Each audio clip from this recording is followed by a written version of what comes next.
We're going to listen to the extraordinary best-selling author, Lorraine Massey, concerning this important book, Curly Girl, the Handbook. And we may go through maybe some of the fascinating facts about curly hair. But why was there a need to put together this best-selling book? Good morning, Lorraine. Good morning. How are you? I'm doing real good. Good. So why was there a need? Because, curly hair, for you not to be at peace with it, it is a battle that you will fight for the rest of your life. You can pretend all you want you're not naturally curly, but it's not going to go away. So it's almost like a beautiful tree that's trying to grow, and you keep cutting it down and straightening it, making it go away. You're just harming your very delicate hair fiber. It breaks. A lot of women have little scars on their head due to all these relaxers and flat irons and all that. And, eventually you have to surrender to it. You're not going to win this battle. Nature always wins. Always wins. Now, at the book, it talks about various different facts that I found very fascinating. You're saying at least 65% of people have naturally curly or wavy hair. Where are they? I haven't met them people yet. Oh, well, because they're all hiding under their straitjackets. They've all got relaxers, weaves, blow fries, flat irons. $9 billion are spent on flat irons a year. Behind every flat iron, there's a curly girl, I assure you. Because if you're naturally straight, you do not use a flat iron. Now, one of the things that I found very fascinating was that you gave the different styles or types of curly hair different names. Give me some of the names that you have and some of the descriptions of curly hair. Okay, well, we start off with actually my favorite, which are fractal curls. And fractal curls are amongst multicultural women and men, kids. And the thing is, they're so tiny, some of them. They could almost be as small as a pen ring, inside a pen. Some of them, the tips, which I have, they're almost as small as the tip of a pen. They're so tiny, we call them fractal curls. They're almost, you can't see them. From a distance, they look like a hole, but when you get close up, you see how tiny and delicate they are. They could live, they could look like they're 2 inches long, and then if you pull them out, they could come out as long as 11 inches, only to spring back to 2 inches. And they're my favorites. Then we have Botticelli, Cocchicelli, we have spiral, we have corkscrew, we have wavy, we have kinky coily, we have teeny weeny, we could go on. It's snowing outside in New York City right now, so curls are almost as individual as the snowflakes that we see today.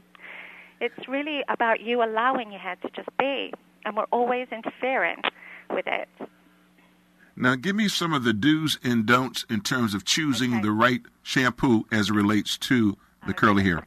Thank you for that question, because that is actually the major question of all. Because curly hair is so naturally dehydrated, you have to stop shampooing. Shampooing just creates hair on our head that is, there's some words that we were called when we were at school, which I won't repeat.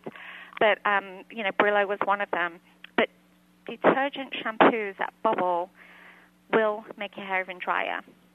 So therefore it becomes even frizzier, more unmanageable, and then all you want to do is straighten it because you really don't know what else to do. I know there's loads of women out there who would love to love their hair, but they just don't know how. There's no real facts for us. Once you stop detergent, give me 3 weeks, and I promise you, you will see hair that you've never seen because you're not drying it out anymore. So look for a sulfate-free, 100% sulfate-free cleanser that has no bubbles whatsoever.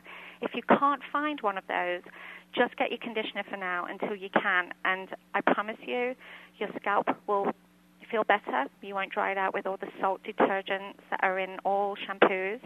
Plus, you use less water to rinse because when you use detergent on curly hair, it multiplies just like a sponge. Try and rinse that out. Let me tell you, using gallons more water than using a non-sulfate. So you're green. Curls are green too. And also we have this thing called curlonomics. You're going to save so much more money because you're not going to be rushing to the hairdresser every week to get your hair did. You'll be self-sufficient. You're going to love what you have. You wait. Just give me 3 weeks, and I promise you'll have hair that you've never seen before. Now, let's look at one other thing I thought was very fascinating. Let's say, for example, I decide to cut my curly hair. Is it better to cut it when it's dry, or is it better to cut it when it's wet? Oh, Alvin, you're asking all the right questions today. Well, since we wear our hair dry, we don't wear our hair wet, it's always better to take it as it is. So, for instance, right now I did my hair for you this morning, Alvin. So if you take one of my curls, I can pull it down, and it goes way past my, past my shoulder blade, and then when I let it go, it springs up to right at the top of my shoulders. So that's like a 6 to 5 inch spring factor, which that is something that you would not see when my hair is wet, and I'll be devastated, because that's part of the curly girl fear factor, is that when our hair is wet, it's so completely different when it dries. It contracts and expands to absolutely unbelievable lengths. It's so dramatic that it's better to see what you see is what it is. Don't complicate it.